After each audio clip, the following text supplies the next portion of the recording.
Bonjour à toutes et à tous, on se retrouve aujourd'hui pour une nouvelle vidéo, j'espère que vous allez bien. Aujourd'hui on va parler des nouvelles recrues du FC Nantes parce que oui, si le FC Nantes est en pleine reconstruction parce que le club est descendu en Ligue 2 et va viser la montée dès cette année avec Michel Derzakarian comme entraîneur, il faut faire des recrues pour ça. Et le club s'est assez étonnamment, je dois bien dire, activé et assez rapidement pour justement aller dans cet objectif de remonter. Et là, à l'heure où je tourne, le 21 juillet, on est déjà à 5 recrues. Donc, en la personne de Maxime Dupé, Lucas Perrin, Willy Younoussa, Kylian Corredor et Mathieu Cafaro. 5 recrues de qualité, mais qu'est-ce qu'elles valent réellement ces recrues? Parce qu'il y a des joueurs qui n'ont pas beaucoup joué, des joueurs qui n'ont pas trop l'expérience d'un club comme le FC Nantes, etc. On va analyser tout ça. Ce qu'on va faire dans cette vidéo, c'est que les 5 recrues, on va analyser ce qu'elles vont pouvoir donner dans le 11 de Michel Derzakarian. Est-ce qu'elles vont être titulaires justement ou remplaçants? Ce qu'elles vont pouvoir apporter, leur polyvalence, etc. Les caractéristiques, les avantages et les inconvénients de l'arrivée de ces joueurs-là. Et on finira par noter sur 10 tranquillement chaque recrue. Mais avant ça, n'oubliez pas de liker et de vous abonner. Vraiment, j'attends. Allez, j'attends que vous vous abonniez. Là, vous sortez du grand écran et vous cliquez sur s'abonner. Voilà. C'est bon? Merci. Mais en vrai, merci à tous ceux qui le feront. On vient de passer les 200 abonnés. Alors peut-être pour vous, ça peut paraître pas beaucoup, mais moi, ça me fait plaisir. Donc, continuez à bombarder les likes et les abonnements. Commentez également, ça me fait vachement plaisir de vous répondre à chaque fois. Et puis, on va pouvoir partir pour analyser ces recrues.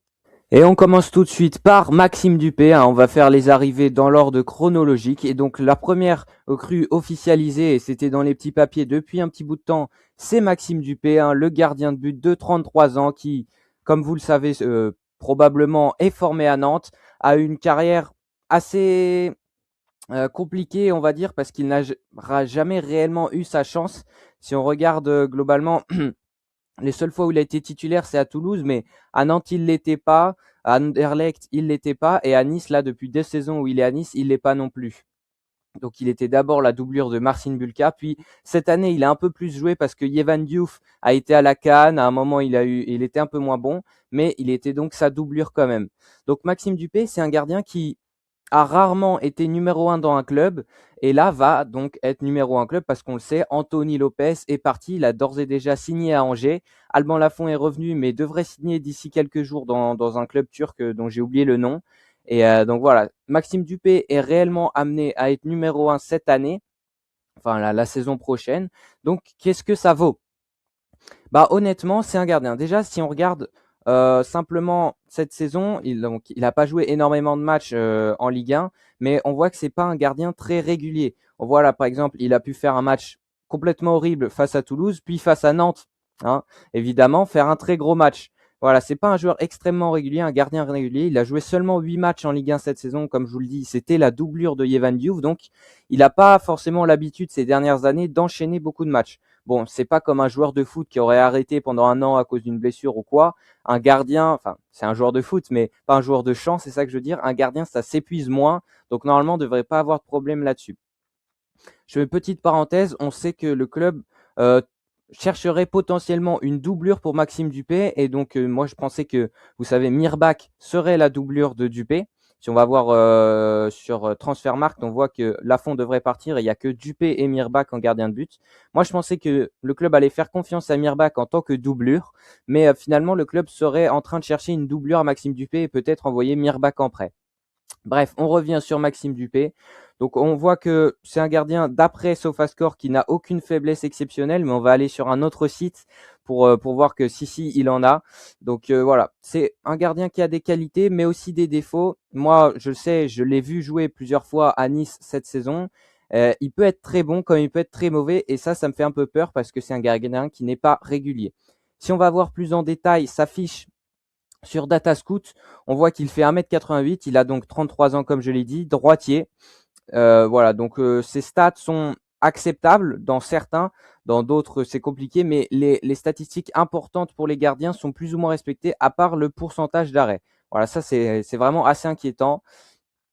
Si on va voir un petit peu ses points forts et points faibles, on voit qu'il réussit à la majorité de ses passes, etc. Je vous laisse lire.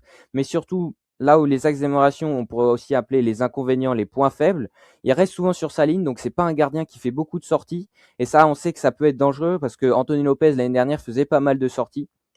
Il tente peu de passes, il encaisse beaucoup de buts, donc ça, je le mets dans la catégorie de la défense niçoise qui était catastrophique l'année dernière.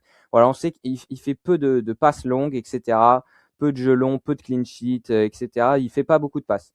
Et pour en finir sur Maxime Dupé, je vais le comparer à Anthony Lopez pour voir un petit peu que vous allez voir ces deux gardiens assez différents. Alors c'est le même poste, mais on sait qu'à chaque poste, il y a différentes manières de jouer ce poste. Et on voit que en bleu, Maxime Dupé et en vert, Anthony Lopez, c'est deux gardiens qui sont très différents. Anthony Lopez, c'est un gardien qui est fort en relance, qui fait des longues passes longues et qui réussit ses passes, alors que Dupé, on voit que c'est pas sa force. Par contre, il évite beaucoup de buts. Vous voyez, dans la stat but évité, Maxime Dupé est bien meilleur qu'Anthony Lopez, alors qu'il fait beaucoup moins d'arrêts. Ça veut dire que les arrêts qu'il fait, c'est des arrêts importants, réellement importants. On voit aussi but évité par XG subi. Donc globalement, Maxime Dupé, est-ce que c'est un meilleur gardien qu'Anthony Lopez? Moi, je dirais que non, mais en tout cas sur la saison dernière. Mais il a clairement le niveau pour être un des bons, vraiment très bons gardiens de Ligue 2. Franchement, top 5 des gardiens de Ligue 2, je pense. Donc voilà, si on allait voir dans le 11, voilà, bah, il serait titulaire évidemment. Pour moi, ni Mirbach ni potentiellement la doublure qu'on viendrait acheter ne sera à son niveau. Et donc pour moi, Maxime Dupé sera bien le titulaire sous Michel Derzakarian. Et pour moi, c'est une vraie bonne recrue quand même parce que il jouait en Liga, même si c'était une doublure, il a le niveau pour moi. Le fait est que le FC Nantes lui a offert un contrat de 2 ans plus une non-option que je trouve un contrat assez longue durée pour un joueur qui, je rappelle, a tout de même 33 ans. Voilà. Donc, je trouve que c'est un peu long, mais outre le fait de ce contrat un peu trop longué à mon goût, je trouve que c'est vraiment une bonne offre et c'est pour ça que je noterai ce transfert, je dirais 7, allez, 7,5 sur 10. Voilà, ce qui fait 15 sur 20. On va pouvoir passer à la deuxième recrue qui est Wility Yunusa. Hop. Donc, qui vient de Rodez libre. Alors, je ne l'ai pas précisé, mais Dupé vient libre également de Nice. Donc, Yunusa, je pense que vous êtes moins à le connaître. Voilà, passé par Dijon, ça fait quelques années qu'il est à Rodez. Il est encore jeune, 24 ans seulement, mais il a déjà 2-3 saisons pleines en carrière. Vous voyez, à Rodez, depuis qu'il est arrivé, il a fait 4 saisons en tant que titulaire où il a été franchement plutôt bon. Donc, pour ceux qui ne connaissent pas, c'est un milieu de terrain plutôt 8 que 6. Voilà, box to box, qui fait beaucoup d'efforts, etc. De ce que j'ai pu voir sur les réseaux, etc., les supporters de Rodez disaient que c'était un vrai bon gars qui se donnait à fond sur le terrain et qui, même en dehors du terrain, amenait beaucoup de positifs, qui avait toujours le sourire. Donc ça, c'est quelque chose de bien dans un vestiaire, hein, surtout quand on sait que le FC Nantes vient de subir une descente, ce qui forcément impacte le moral des joueurs qui vont être un peu plus défaitistes qu'à l'accoutumée. Donc un joueur qui comme ça amène de la joie de vivre, du sourire, etc., c'est un bon point. Mais ce qui nous intéresse, c'est surtout sur le terrain. Et d'après toujours les supporters de Rodez, c'est un vrai bon joueur qui se donne à 100%, comme j'ai dit, qui fait énormément d'efforts. Maintenant, je pense pas qu'il ait le niveau Ligue 1, Wility Yunusa. C'est pas pour rien qu'il reste à Rodez depuis plusieurs saisons. Mais je pense que c'est un vrai bon joueur de Ligue 2 qui fait partie des vrais bons milieux en Ligue 2. Après, le bémol que je mettrais sur cette recrue, c'est que le milieu de terrain, c'est vraiment là où on n'avait pas besoin de joueurs, surtout au poste de 8-6. Autant en 10, pourquoi pas, mais en termes de milieu récupérateur dans son profil box-to-box, etc., on a déjà beaucoup de monde avec Sissoko, Leroux, Duff, on peut même avoir Ziani, etc. Donc, il y a vraiment beaucoup de monde et je trouve que son arrivée n'était pas nécessaire. Après, le fait de l'avoir libre, c'est un vrai bon coup.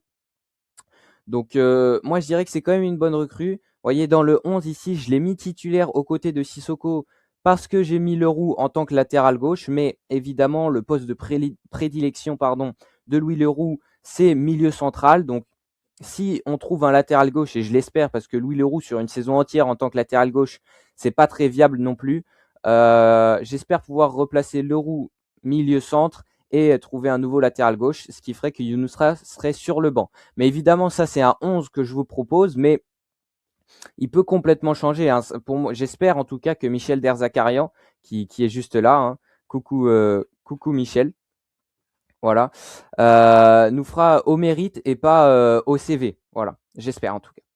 Mais du coup, si je vais noter l'arrivée de Willy Younoussa, je mettrais un bon petit 6,5, 7 sur 10 parce que à noter, il a l'expérience de la Ligue 2. Et ça, c'est quelque chose qui va revenir très souvent dans ses recrues et dans le mercato en général.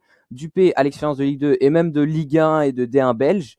Et Younoussa a que de la Ligue 2. Il a 4 saisons en Ligue 2 où il a été titulaire. Donc, c'est vraiment des joueurs, même s'il est jeune, qui a de l'expérience Ligue 2, qui connaît ce championnat et qui va pas se laisser marcher dessus, qui va pas prendre le championnat de haut comme pourrait le faire un Mathis Sabline. On sait très bien, enfin, moi, je le vois très bien s'il reste, même si j'espère qu'il part, prendre de haut ce championnat et se prendre un peu les pieds dans le tapis parce que la Ligue 2, c'est pas si facile que ça. Donc, on amène des joueurs qui ont de l'expérience et ça, je trouve, c'est vraiment bien, tout comme le coach qui a déjà l'expérience de la Ligue 2 et de la Ligue 1 avec le FC Nantes.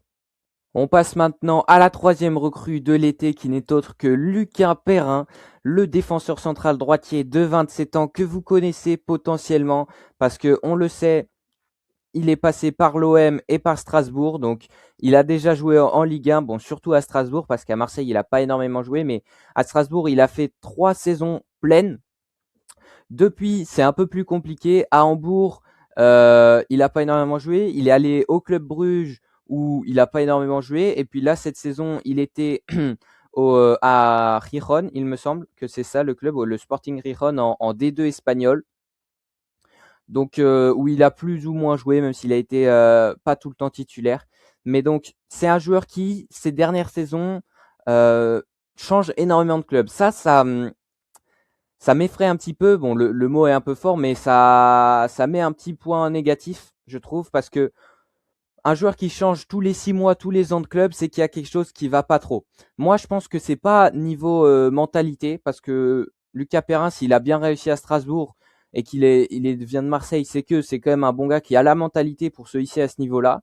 Maintenant, je pense qu'il manque de régularité, il manque de rester dans un club pendant quelques temps, de continuer à performer. Je pense que la Ligue 2, c'est parfait pour ça, parce que pour moi, Lucas Perrin a très clairement le niveau Ligue 2. Alors, le montant de l'opération avec le Sporting Gijón n'a pas fuité.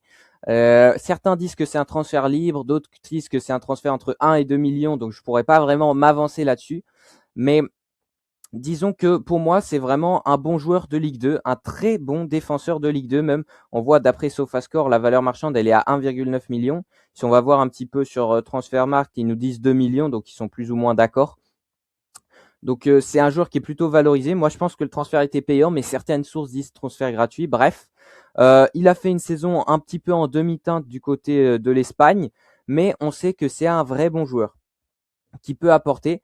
Si on regarde ses notes en Liga DOS, on voit que c'est assez acceptable. On sait que les défenseurs centraux sont pas souvent très bien notés, mais c'est plutôt acceptable et c'est assez régulier. Voilà, dans ces eaux-là de 6-7 sur 10. Donc c'est plutôt régulier, c'est pas mal du tout. Moi, je trouve que Lucas Perrin, c'est un vrai bon défenseur. Si on regarde un petit peu, il est très bon en duel au sol, d'après SofaScore. Et si on le compare là en direct, c'était pas prévu, mais à Awaziem, voilà, Shidozi Awaziem, on voit que c'est des défenseurs plus ou moins similaires.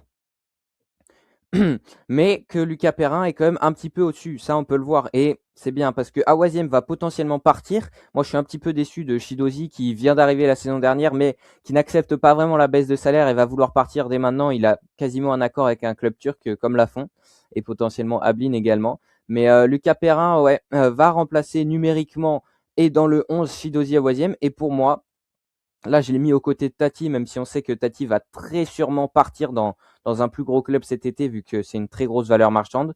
Mais moi, je l'ai mis titulaire dans cette défense. Alors, peut-être pas aux côtés de Tilel Tati, peut-être que ça sera aux côtés de Youssif, je ne sais pas.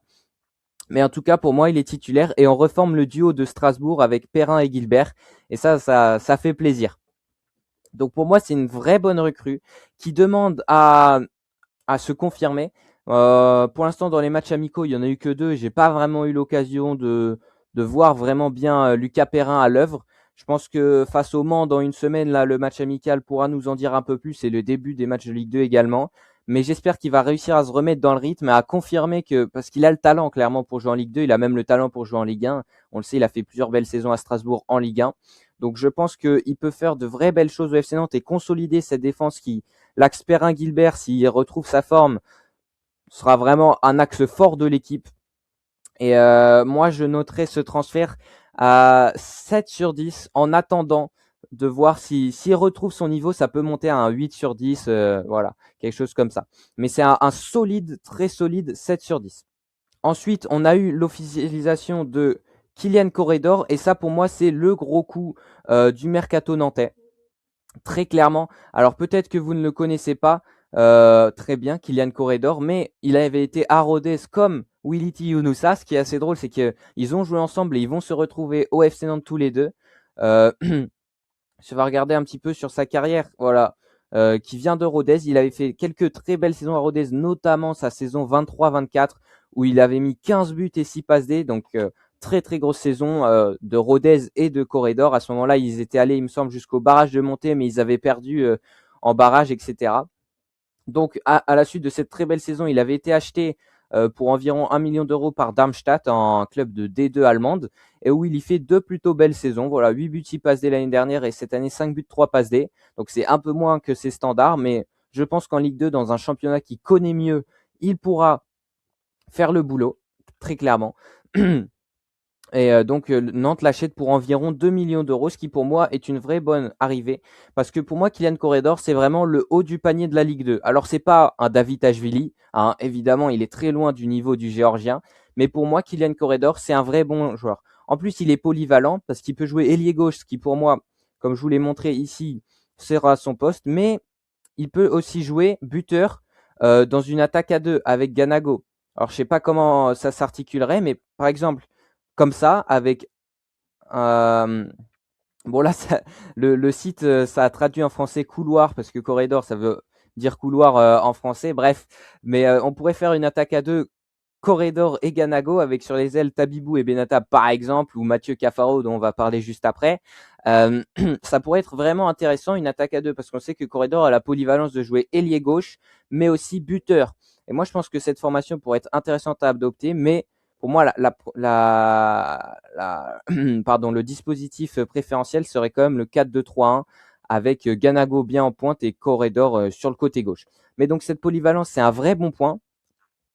Là, on pourrait dire qu'il a du mal, c'est sur les contrôles de balles. Bon, là-dessus, je fais confiance à SofaScore parce que, oui, je dois vous l'avouer, je n'ai pas regardé l'AD2 allemande ni Darmstadt 98 cette année. Voilà. Donc, je ne l'ai pas vu jouer. Je l'avais vu jouer quelques fois, notamment dans la saison 23-24, justement, où il avait été très bon et j'ai été assez étonné de son niveau. Mais là, ça fait 2 ans que je ne regarde pas du tout ses matchs. Donc, je pourrais pas vraiment dire.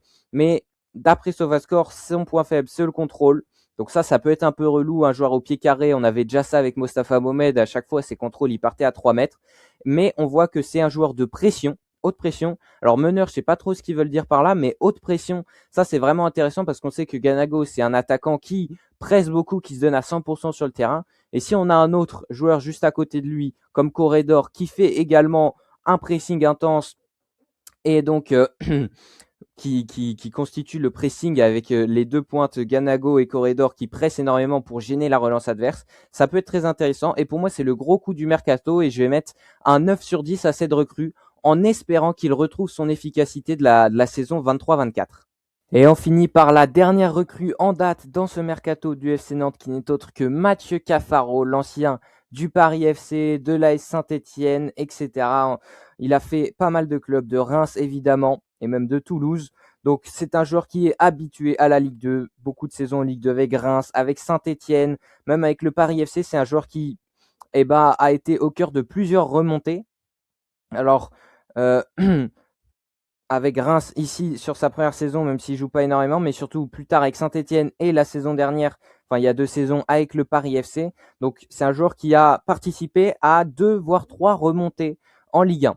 Ce qui fait que c'est un joueur qui a l'expérience de ce genre de mission commando un petit peu, pas vraiment commando, mais mission remontée dans l'immédiat. Hein, Saint-Etienne et Paris FC, ce qu'ils voulaient, c'était monter directement quand il y était. Et donc il a réussi. Et souvent en Ligue 2, il a fait des belles saisons. On voit surtout à Saint-Etienne où il a fait des belles saisons à 4 buts, 8 passes D, 5 buts de passes D, 5 buts, 3 passes D, etc. Même à Reims à l'époque, 7 buts, 3 passes D. Il a fait des vraies belles saisons. Mais à chaque fois en Ligue 1, à Saint-Etienne, Au Paris FC, là, cette saison, au Paris FC, il n'a joué que 12 matchs, 288 minutes. Donc, à chaque fois, c'était des petits bouts de match. Il a très très peu joué cette saison et c'est pour ça que le FC Nantes, qui est en Ligue 2, peut se permettre de l'avoir. S'il avait joué une quinzaine de matchs et 1000 minutes, le Paris FC ne l'aurait pas lâché gratuitement.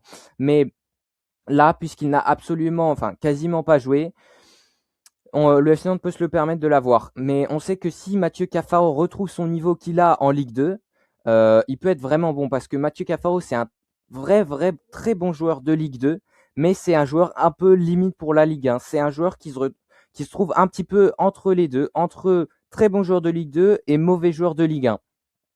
Ce qui fait qu'il n'a pas le niveau Ligue 1. Chaque fois qu'il arrivait en Ligue 1, il n'avait pas le niveau, mais pour la Ligue 2, c'est du vrai bon niveau. En espérant qu'il retrouve le rythme, hein, parce qu'on sait qu'en une saison comme ça, une saison entière, où tu joues quasiment pas de la saison, tu perds le rythme. Donc, faut retrouver le rythme, les automatismes, etc. dans une nouvelle équipe. Donc, inconnu, mais il est arrivé libre. Hein, le Paris FC a résilié son contrat, ou bref, je ne sais pas toi, mais il arrive libre au club. Donc ça, c'est une bonne chose, parce que pour l'instant, on a donc d'après Transfermarkt, 4 arrivées libres et 2 millions pour Corredor, mais il me semble que Lucas Perrin, d'après d'autres sites, c'est pas un transfert libre, mais un transfert entre 1 et 2 millions, comme je l'ai dit tout à l'heure. Mais ce qui fait au moins 3 arrivées libres avec Dupé, Younoussa et Cafaro. Donc sur ce plan-là, le FC Nantes travaille bien. Et l'autre point où le FC Nantes travaille bien, c'est que c'est que des joueurs qui connaissent la Ligue 2. Maxime Dupé a connu la Ligue 2 et la Ligue 1, où Younoussa n'a littéralement connu que la Ligue 2. Mathieu Cafaro est l'exemple le plus parfait, un joueur qui a connu plusieurs clubs de Ligue 2 et plusieurs remontées de Ligue 2 à Ligue 1. Donc pile ce qu'il nous faut quand le FC Nantes cherche une remontée rapide dès cette saison.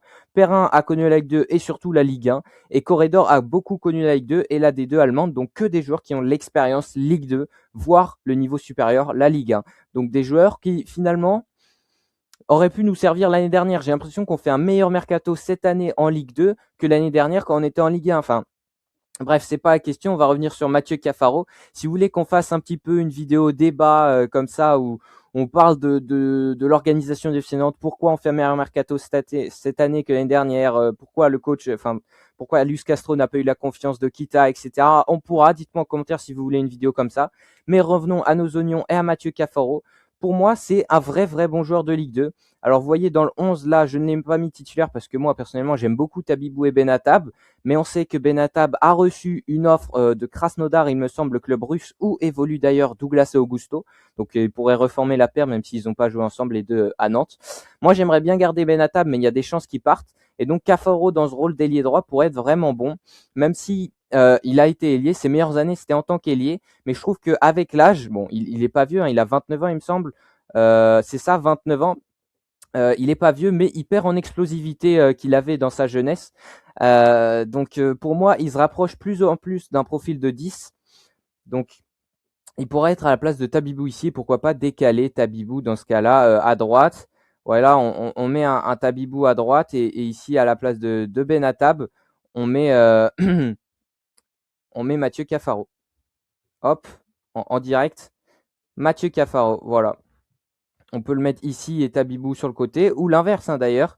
Tabibou dans l'axe et Cafaro ailier, ça peut marcher. Bon, je trouve qu'avec ce 11, on est vraiment solide. Moi, ce que j'aimerais faire, c'est tout de même mettre Leroux au milieu et prendre un vrai latéral gauche, parce que Leroux, c'est pas son poste, et sinon, c'est les jeunes Lamy et Gauthier, il me semble. En latéral gauche, il y a quasiment personne, quoi. C'est pour ça qu'au dernier match amical face à Lorient, Michel Derzakarian est parti avec une défense à 3, parce qu'on n'a pas vraiment de latéral gauche.